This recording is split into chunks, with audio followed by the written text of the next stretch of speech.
열왕기상 1장 1절에서 10절 말씀, 우리 1절에서 4절까지만 같이 한번 합독하도록 하겠습니다. 시작. 다윗 왕이 나이가 많아 늙으니 이불을 덮어도 따뜻하지 아니한지라. 그 신복들이 왕께 고하되 우리 주 왕을 위하여 젊은 처녀 하나를 구하여 저로 왕을 모셔 복량하고 왕의 품에 누워 우리 주 왕으로 따뜻하게 하리이다 하고 이스라엘 사방 경내에 아리따운 동료를 구하다가 수넴 여자 아비삭을 얻어 왕께 데려왔으니 이 동료는 심히 아리따운 자라. 저가 왕을 복량하며 수종하였으나 왕이 더불어 동침하지 아니하였더라. 아멘. 자, 오늘부터 수요 예배 시간에는 우리 열왕기상 말씀을 가지고 함께 좀 말씀을 나누도록 하겠습니다. 그래서 이 말씀을 통해서 하나님께서 우리 공동체에게 또 우리 개인적으로 하나님께서 무슨 말씀을 주시는지를 또 이 말씀을 통해서 같이 열왕기상 말씀을 또 수요 예배 시간에 함께 나누겠는데요. 자, 어쨌든 이 열왕기상은 역사책입니다. 그러니까 역사책, 이스라엘 역사죠. 그 역사책의 열왕기서의 뜻은 왕들의 이야기입니다. 그러니까 왕들의 이야기라고 하는데 이 역사를 통하여서 어떤 왕들의 이야기를 전해주는데 우리가 생각하는 역사라는 그 책을 보게 되면은 예를 들자면 안시성의 양만춘 장군이다 하면 몇 년 몇 월에 이가 안시성 전투를 통하여서 당나라의 태종인 이세미를 이렇게 물리치고 토산을 쌓고 해서 그의 업적을 이렇게 기리고 얘기하면서 그것을 기억나게 만들어 줍니다. 자, 그런데 사실 오늘 이 열왕기서의 시작과 되는 모든 말씀 안에서는 왕들의 어떤 이야기지만 그 왕들의 어떤 업적과 그들을 어떤 기념할 만한 그런 이야기를 하고자 하는 것이 아니라 이 왕들을 통하여서 하나님께서 어떻게 일하시는지, 결국 그 일하심을 통하여서 순종하는 왕과 순종하지 않는 왕으로 나눠져서 하나님의 때로는 은혜가, 때로는 징계가, 심판이 임함으로 인하여서 우리 인생들이 앞으로 살아가는 삶의 자리에 어떤 모습으로서 이 땅에 존재해야 되는지에 대하여서 말씀을 나누고 있다라는 것입니다. 어쨌든 이 열왕기서는, 그러니까 상하죠. 이 상하 같은 경우는 누가 기록을 했는가 봤더니 정확하게 나와 있지가 않습니다. 그러니까 추정하고는 한 30명 정도 이렇게 예를 드는데 그 중에 이제 대표적으로 에스라나 예레미야가 기록했을 것이다라고 한과 동시에 좀 무게 중심이 어느 쪽으로 가 있냐면 예레미야가 기록했을 것이다라고 얘기하지만 그것조차도 확실하지 않고, 어쨌든 중요한 것이 네가 기록했냐 누가 기록했냐 이게 중요한 것이 아니라 이 말씀을 하나님께서 기록하셔서 누구를 통하여서든지 어쨌든 성령의 감동으로 성경의 정경으로 집어넣으셔서 우리에게 주었다. 그래서 그 말씀을 통해서 우리가 무엇을 깨달아야 되는지가 그것이 중요하다라는 겁니다. 그래서 이 열왕기서를 여러분들이 같이 묵상하며 나갈 때 중요하게 붙잡아야 될 굵은 줄기의 메시지가 뭐냐면 영원한 나라, 영원한 왕은 없다라는 겁니다. 예를 들자면 통일왕국 시대에 3명의 왕이 있었죠. 사울과 다윗과 솔로몬입니다. 그리고 나서 솔로몬 때 마지막에 가서는 분열왕국이 돼버리죠. 그래서 남유다와 북이스라엘로 나눠져서 남쪽에는 20명의 왕이, 북쪽에는 19명의 왕이 다스리게 됩니다. 그러면 이들의 모든 왕들의 자리가 영원할 줄 알았는데 가장 전성기를 이루었던 다윗도 솔로몬도 100여 년간 그 사이 안에서 모든 것이 끝나고 또 바뀌고 또 바뀌고 또 바뀌더라는 거예요. 그럼 또 이스라엘은 영원하냐? 그렇지 않았어요. 사실은 뭐냐면 이스라엘은 분열왕국 이후에 어떻게 됩니까? 북이스라엘은 아수르로부터 멸망하고 남유다는 바벨론으로부터 멸망하여서 차츰차츰 하나씩 없어지기 시작을 합니다. 더 나아가서는 아수르도 영원할 것 같지만 결국 바벨론에서 무너지고, 바벨론도 영원할 것 같지만 바벨론 역시도 메다 바사, 우리가 생각하는 페르시아로 인하여서 무너지죠. 그 페르시아는 영원했냐? 그렇지 않죠. 로마 제국에 의해서 무너지고, 그 로마 제국은 영원하냐? 헬라 제국에 의해서 무너지고, 끊임없이 역사는 반복되면서 어떤 나라도 영원히 존재하는 것은 없다. 그러나 영원히 존재하는 것은 무엇입니까? 하나님의 나라. 하나님께서 원하시고 하나님께서 이루신다라면은 이 땅에 어떤 것도 영원할 수도 있지만 사라질 수도 있다. 그러니까 하나님이 하시는 모든 일 가운데 그 하나님의 영원하심을 우리는 바라보면서 나아가야 된다라는 것입니다. 어쨌든 이 정도의 서론을 좀 보고요, 본격적으로 우리가 좀 말씀을 나누면서 같이 나가야겠는데요. 자, 1절 말씀에 보니까요, 다윗 왕이 나이가 많아 늙으니 이불을 덮어도 따뜻하지 아니한지라. 자, 나이가 많아 늙었습니다. 그러니까 생물학적 상태를 지금 얘기하고 있는데 사실은 여기에 영적인 의미가 좀 담겨져 있습니다. 어떤 의미가 담겨져 있냐면 성경을 보다 보면 여러분들이 이렇게 통독을 하다 보면 나이가 많아 늙고 기력이 쇠하여 라는 이런 말들이 붙어 있는 성경의 인물들을 보게 됩니다. 근데 그 인물들을 세심하게 살펴보면 어떤 인물들이냐면 바로 하나님의 언약 라인에 서 있는 자들에게 이 말씀이 꼭 붙어 있어요. 예를 하나 들어볼까요? 대표적으로 아브라함입니다. 아브라함을 볼 때 나이가 많아 늙어서, 더 나아가서 그의 아내 사레조차도 경수가 끊겨 나이가 많아서 라고 얘기를 합니다. 근데 하나님은 그 아브라함에게 뭐라고 말씀하셨냐면 내 씨를 통하여서 나오는 자만이 너의 자녀고 그 나라를 이어갈 자다라는 거예요. 그러면 무슨 얘기냐면 하늘에, 그리고 나서 그 씨를 통하여서 하늘의 별과 같이 땅의 모래와 같이 번성하게 나가게 한다라고 말씀합니다. 자, 근데 문제가 뭐냐면 나이가 많았어요. 경수가 끊겼어요. 이 아브라함을 통하여서는 절대로 인간적인 생각으로는 아이가 생산될 수 없는 상태에 놓여 있다라는 겁니다. 자, 그러면 아이를 낳아야 되는데 아이를 못 낳는 상태에 있다라면 이것을 뭐라고 얘기합니까? 문제라고 합니다. 인생의 문제를 맞이한 거죠. 분명히 우리에게 아이가 필요한데 아이가 나올 수 없다라면 문제에 봉착하게 되었다라는 것이죠. 자, 그런데 그 문제 앞에서 결과론적으로 우리는 아는 얘기지만 아브라함과 사라에게 아들이 없었습니까? 생겨나죠. 경수가 끊겼어도 무려 나이가 100세 때에 이삭이라는 아들을 하나님이 그에게 주셨다라는 겁니다. 자, 그럼 이게 무슨 얘기냐면 나이가 많이 늙었다라는 그 부분은 인생의 어떤 문제가 이제 시작됐다라는 거예요. 그러면 시작된 것 동시에 뭐가 같이 시작되냐면 하나님께서 일하기 시작하신다라는 거예요. 자, 이해되십니까? 그러니까 어떤 인생의 문제를 만났을 때 이 문제가 우리에게 봉착되었을 때 하나님은 이 문제를 통하여서 함께 일하시기 시작한다라는 거예요. 하나님은 우리가 가만히 있는데 아무 일도 일어나지 않는데 갑자기 훅 들어오시는 분이 아니에요. 우리가 어떤 인생의 문제에 봉착했을 때 그때 그 문제를 안고 들어오셔서 해결로 이끌어 가신 우리 하나님이라는 거예요. 자, 그러면 문제만 있을 때만 하나님이 역사하시냐? 그건 아니죠. 분명한 하나님은 살아계셔도 오늘도 우리와 함께 하십니다. 여러분의 삶 가운데 매일 시마다 분마다 초마다 하나님은 여러분과 함께 하십니다. 자, 그런데 여러분에게 한번 묻겠습니다. 여러분이 정말 절절하게 하나님을 찾고 또 어떤 하나님의 어떤 역사하심과 살아계신 능력을 온전하게 경험했을 때가 언제입니까? 분명히 인생의 어떤 환난과 고난과 문제가 생겼을 때 그 살아계신 하나님의 역사를 통하여서 하나님과 깊은 교제를 이뤄왔다라는 것입니다. 물론 다른 것들도 있지만 어쨌든 그런 가운데서 이뤄왔다라는 거예요. 오늘도 다윗이 나이가 많아 늙었다라는 그 말과 동시에 문제가 뭐냐면 이제 어떤 그 영적인 거나 육적인 거나 분별력이 상실돼서 왕으로서의 역할을 온전하게 감당하지 못하는 거예요. 그러니 대통령 임기 말기에 보면 레임덕 현상이 일어나듯이 정치, 경제, 사회, 군부할 것 없이 흔들리고 있는 겁니다. 그런데 더 나아가서 문제가 뭐냐면 당장 다윗이 죽으면 후계자를 세워야 되는데 후계자 역시도 정해놓지 않은 상태예요. 그러니까 지금 이스라엘 공동체가 왕은 있지만 껍데기뿐인 왕, 그래서 흔들리는 나라, 혼란스러운 나라 상태에 놓여 있었다라는 거죠. 근데 중요한 게 뭐예요?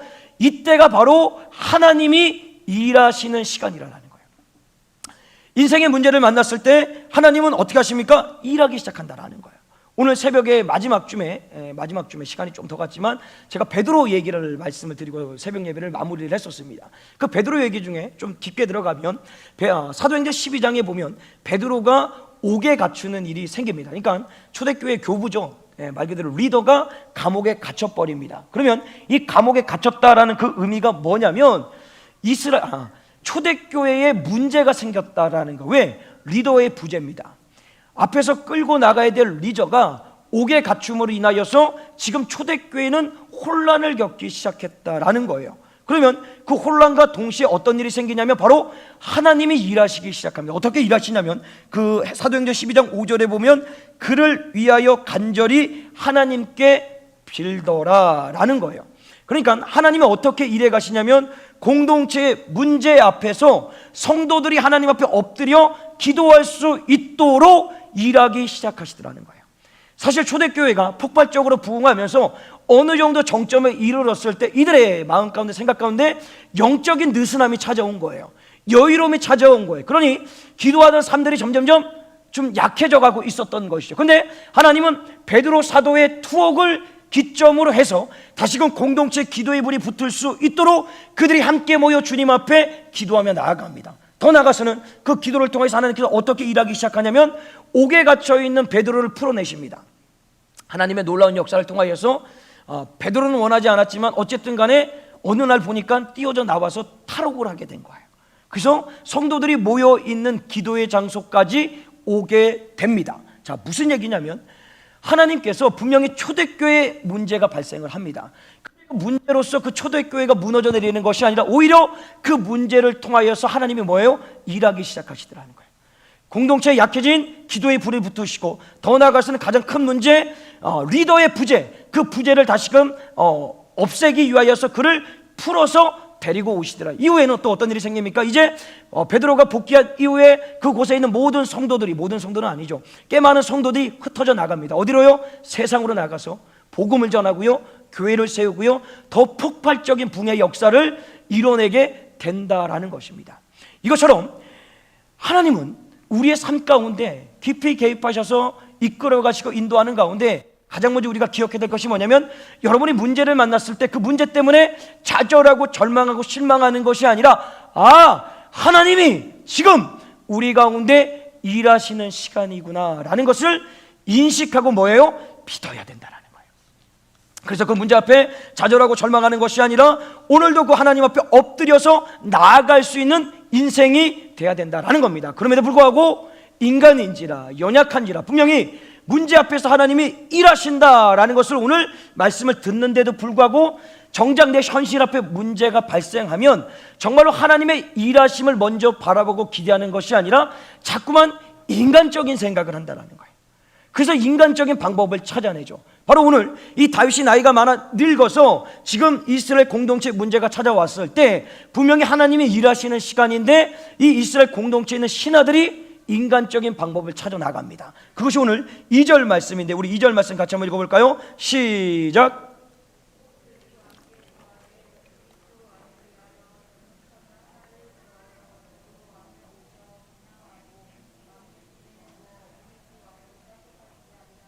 이스라엘 사방 경내에 아리따운 동료를 구하다가 수넴 여자 아비삭으로도 왕께 데려왔으니, 자, 왕이 늙어서 힘이 없자 치료의 목적으로서 이스라엘 경내를 돌아서 가장 아리따운 여자 한 명, 수넴 여자 아비삭을 데려오게 됩니다. 자, 이것은 당시에 고대 사회에서는 치료 방법 중에 하나였습니다. 나이 많아 늙어서 기력이 없는 자에게 기력을 돋구기 위하여서 젊은 여자를 데려다가 주는 경우가 있었어요. 그래서 그 방법대로, 다시 한번 뭐예요? 인간적인 방법이라는 거예요.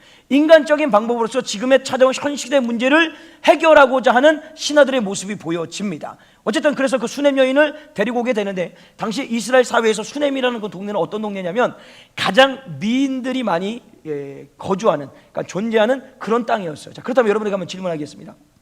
대한민국에서 미인이 많다라는 곳이 어디입니까? 전민동입니다. 관평동입니다. 송광동입니다. 맞습니까? 딴 데서 찾지 마십시오. 여러분들과 함께 한 입을 덮고 자시는 그분들이 가장 미인이십니다. 전민동으로부터 시작된 거는 우리 아내가 전민동에 살기 때문에 그런 건 아닙니다. 자, 오해하지 마시고요. 어쨌든 그렇게 항상 긍정적으로 생각하시면 살아가야 돼요. 좀 웃으시라고 했는데 은혜도 없고 재미도 없고, 자, 어쨌든 그렇습니다. 자, 그런 가운데서 계속해서 말씀을 보게 되면 이 동료는 심히 아리따운 자라 저가 왕을 복량하며 수종하였으나 왕이 더불어 동침하지 아니하였더라. 자, 무슨 얘기입니까? 다윗이 믿음과 신앙을 지키기 위하여서 그 여자하고 동침을 하지 않았다라는 말이 아닙니다. 정확하게 말하면 동침하지 않은 게 아니라 못한 겁니다. 하고 싶어도 되지 않는, 생물학적으로 지금 모든 것들이 무너져 있는 상태이기 때문에 아무리 이쁘고 젊은 여자를 집어넣었어도 그가 반응하지 않더라라는 거예요. 그만큼 뭐예요?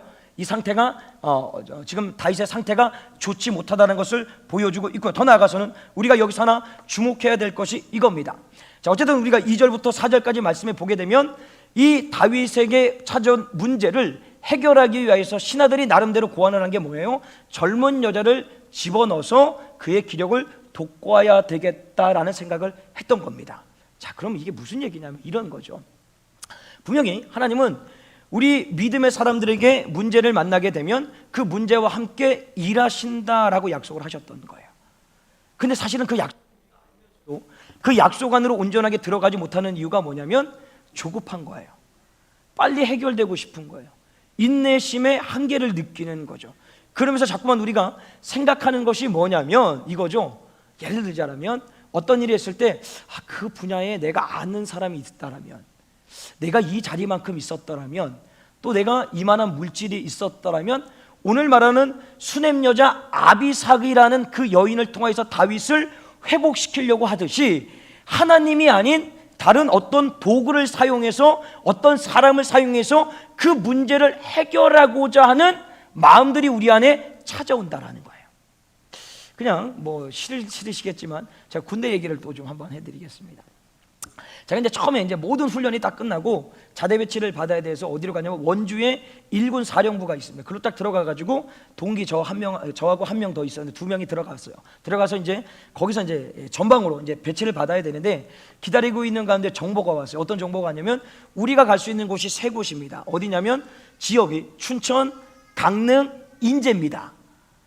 그런데 그 중에서 꼭 가지 말아야 될 곳이 어디냐면 인제입니다. 왜냐하면 이 인제는 인제 가면 언제 오냐? 그게 왜 그러냐면 그 부대가 어디 있냐면 완전히 산골 꼴짝에 있어요.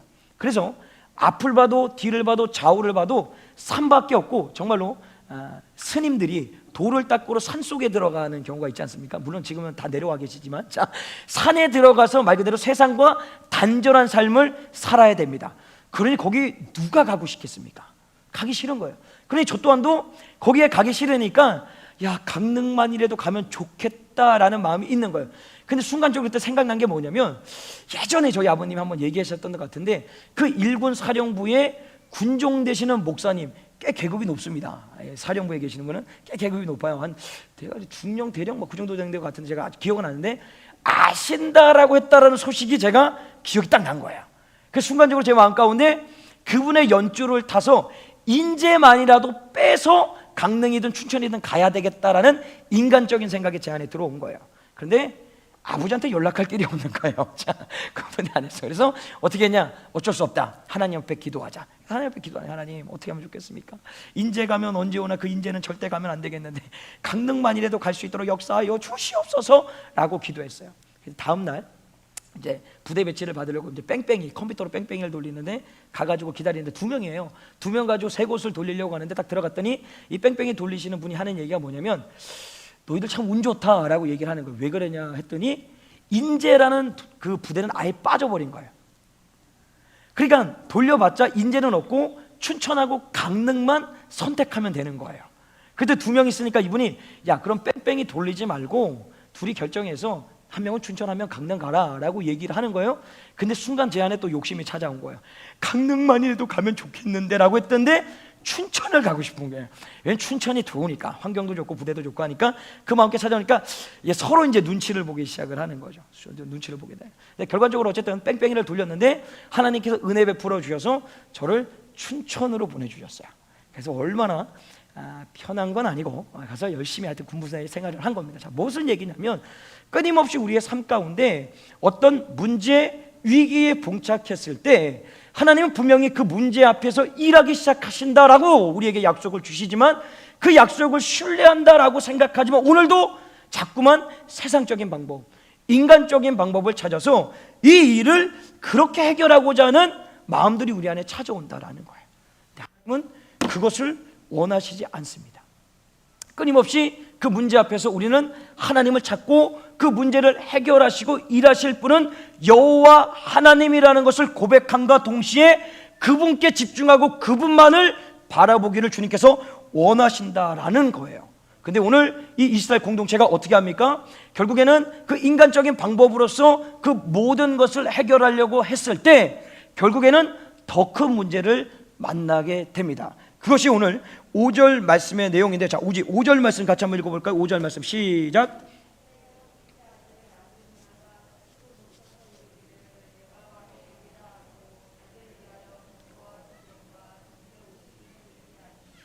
자, 보세요.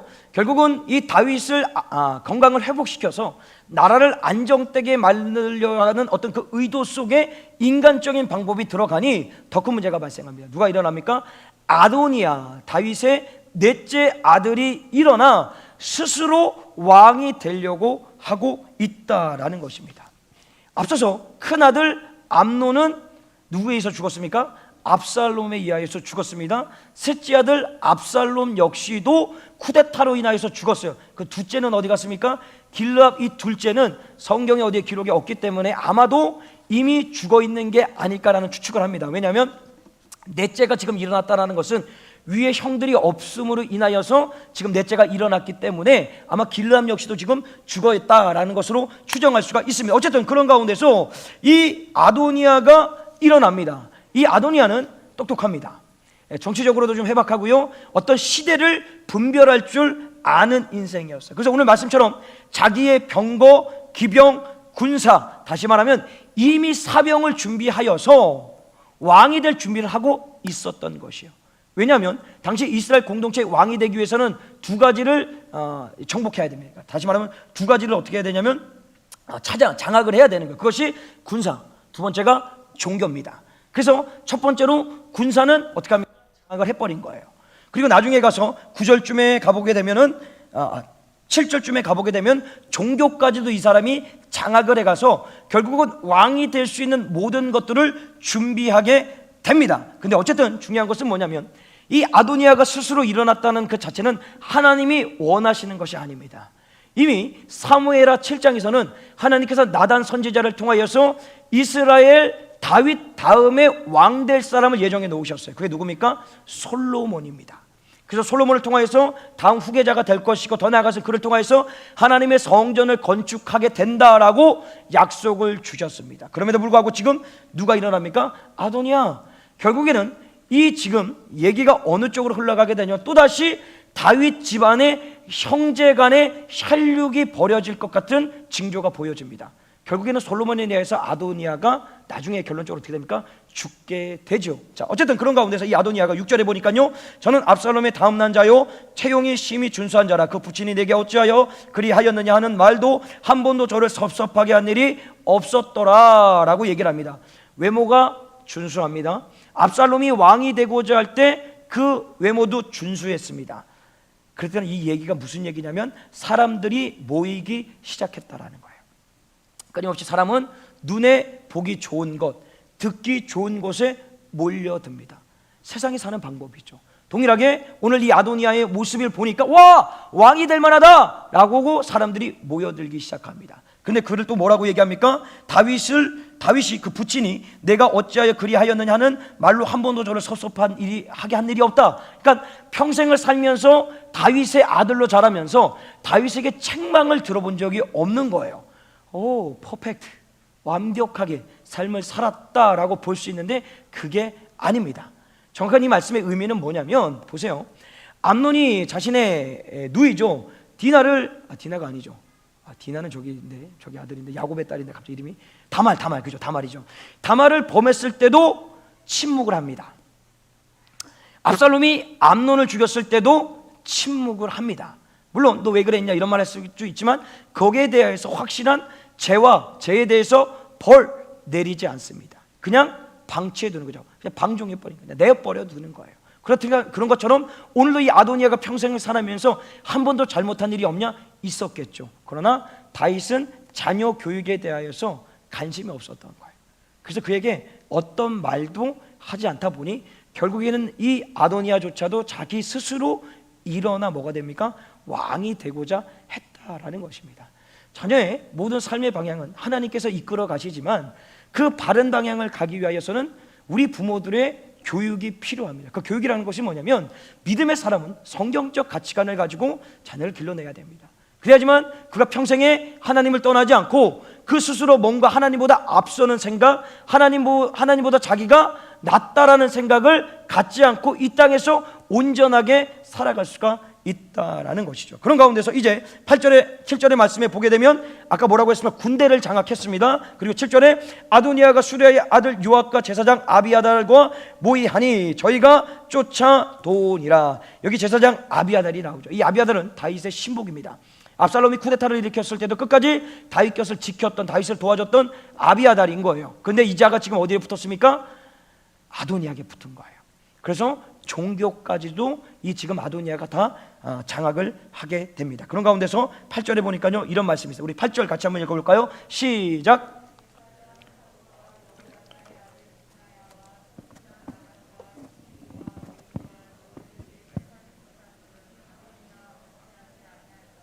자, 나단부터 시작해서 여기에 나오는 사람들 중에 아도니아와 함께하지 않았다라고 얘기를 합니다.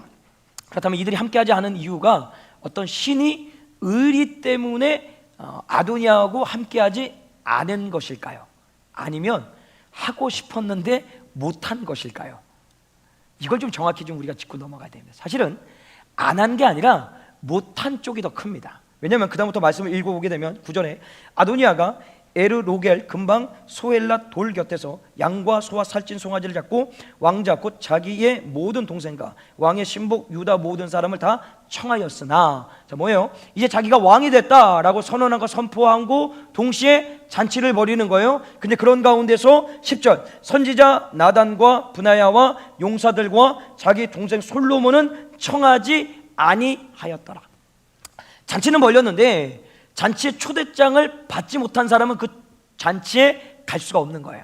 그러니 물론 모든 사람들이 그런 건 아니겠지만 사실은 이 지금 나오는 명단들은 솔로몬 쪽에 붙어있던 사람들이에요. 근데 지금 전세가 기울였기 때문에 어쨌든 아도니아가 왕이 될 만한 어떤 모든 것들이 갖춰지게 됩니다. 그렇다면 자신들을 살기 위하여서는 그쪽으로 붙으면 살아야 되는데 문제가 뭐냐면 아도니아가 불러들이지 않는 거예요.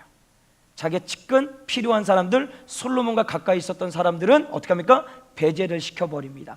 결국은 만약에 아도니아가 정권을 잡게 되면 이 사람들 다 어떻게 합니까? 죽게 되는 거죠. 그러니까 안 한 게 아니라 어떤 신의와 의리 때문에, 물론 그런 사람들 몇 명 있겠지만 정확하게 말하면 안 한 게 아니라 못한 겁니다. 왜? 부르지 않으니까. 저게 이 말씀 안에 그런 의미를 좀 담을 수 있어요. 우리가 무엇인가 하나님의 어떤 사명을 감당하고 싶을 때가 있고 때로는 지치고 힘들어서 하기 싫을 때가 있습니다. 근데 하기 싫을 때 정말로 그것을 내려놓고 안 하면요 나중에 하고 싶어도 못할 때가 옵니다. 네. 왜? 하나님이 부르시지 않으면요 하나님께서 허락하지 않으시면 그 일 절대로 할 수 없습니다. 제가 하나 예를 드리지 않았습니까? 제가 너무 찬양 인도를 오래 하다 보니까 너무 힘든 거예요. 막 100일 특세, 70일 특세 새벽마다 가서 막 하면서 노래를 했더니 이제는 좀 찬양인도 안 하고 싶다라고 했더니 정말로 진해로 갔더니 4년 동안 찬양인도를 못하게 하시는 거예요. 물론 중고등부 사역하면서 중고등부 찬양인도는 가끔 했어요. 가끔 했어요. 하고 싶어가지고 그때 되니까 막 하고 싶은 거예요. 그러니까 무슨 얘기냐면 우리가 하고 싶다고 하는 것이 아니라 하나님이 원하신 때에 하나님이 그 사명을 주시면 그 일을 오늘도 묵묵하게 감당해 나가는 거예요. 그런데 만약에 하나님께서 너 하지 말아라 라고 하는 말이 없는데도 불구하고 그 사명을 내려놓으면 분명히 나중에 그 현상이 찾아옵니다. 하고 싶은 마음. 근데 하고 싶어도 할 수 없는 상황과 환경을 만들어 버려서 아예 그 자리에서 오늘 이 말씀처럼 배제되게 된다. 물론 이제 그런 의미에서는 아니지만 이 말씀 안에서 그렇게 좀 볼 수가 있습니다. 자, 어쨌든 오늘 이 말씀을 정리하면서 이런 거죠. 이제 다윗이 나이가 많아 늙음으로 인하여서 나라적으로 어려움이 찾아왔어요. 혼란의 시대, 혼돈의 시대가 찾아온 거예요. 왜? 정치, 경제, 사회, 군부 모든 것들이 다윗이 무엇인가 결정해주고 판단해주고 이끌어가야 되는데 그렇게 할 수 없는 상태가 되어버린 거예요. 더 나아가서는 문제는 뭐냐면 빠르게 후계자가 선정돼야 되는데 그 후계자가 선정되지 않음으로 인해서 더 혼란스러워지고 있다라는 거예요. 왜? 다윗에게는 아들이 하나만 있는 것이 아니라 여럿이 있기 때문에 솔로몬이 된다라는 그 신탁은 누가 알았냐? 나단 선지자와 다윗, 밧세바 정도 알고 있었다라는 거예요. 그러면 나머지는 모르는 상태에서 기다려야 되는데 누구도 그가 될지를 모르고 있었던 상태예요. 어쨌든 공동체에 문제가 발생을 한 거죠. 근데 중요한 것이 뭐예요? 그 문제가 발생했을 때가 바로 하나님이 일하는 시간이라는 거예요. 하나님이 역사하는 시간이라는 거예요. 근데 문제는 그 문제 앞에서 우리가 하나님이 일하심을 기다리고 인내하지 못함으로 인하여서 자꾸만 우리가 인간적인 방법을 집어넣는 거예요.